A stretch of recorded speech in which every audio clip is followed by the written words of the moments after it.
The Daylight Award for Daylight Research is a great surprise and a great honor, for which I'm extremely grateful, since it highlights the field of chronobiology and the growing knowledge of how crucial daylight is for our health and well-being.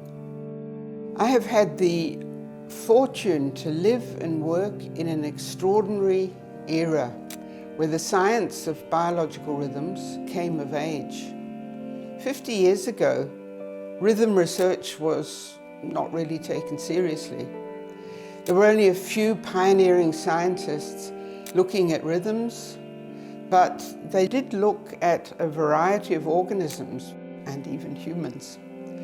They discovered that the underlying mechanisms controlling the daily cycles of rest and activity, or seasonal reproduction and hibernation, had remarkable similarities across species. And most relevant to us, it was clear that light is the major synchronizing agent, or Zeitgeber, of these daily and seasonal cycles in all species, including humans.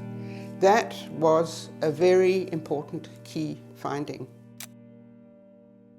When I returned to Switzerland with this new clinical tool of light in the early 80s, you can actually imagine the skepsis at the beginning. Nobody really believed that this was something serious.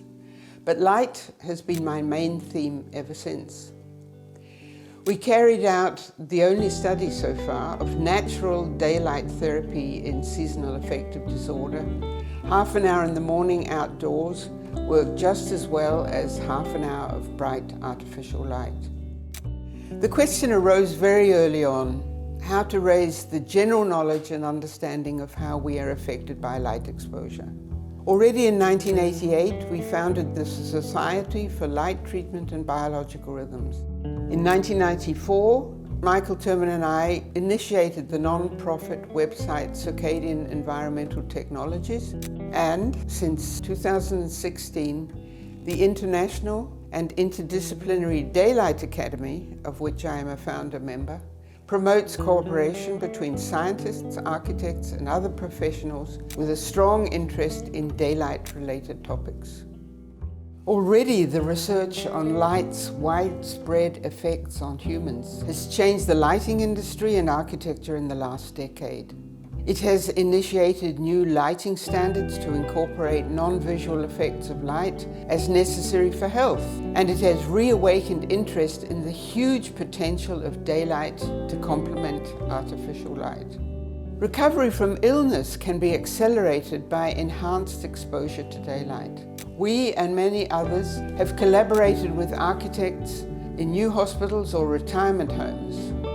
Schools and workplaces also need enough access to daylight. If young children spend time outside every day, it seems to be a simple strategy to prevent myopia or short-sightedness.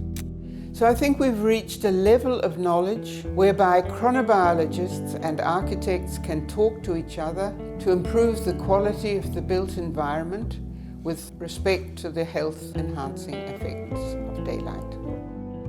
One can feel an enormous energy and enthusiasm surrounding the concept of daylight.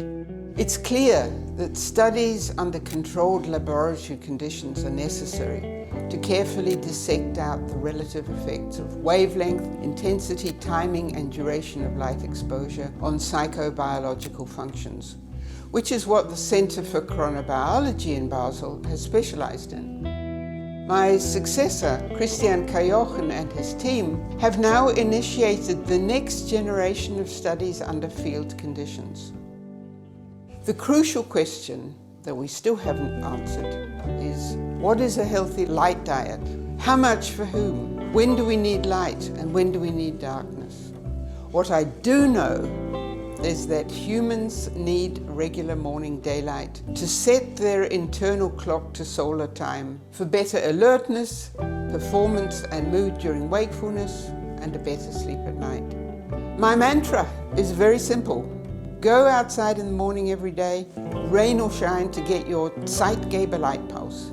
This is important for everyone.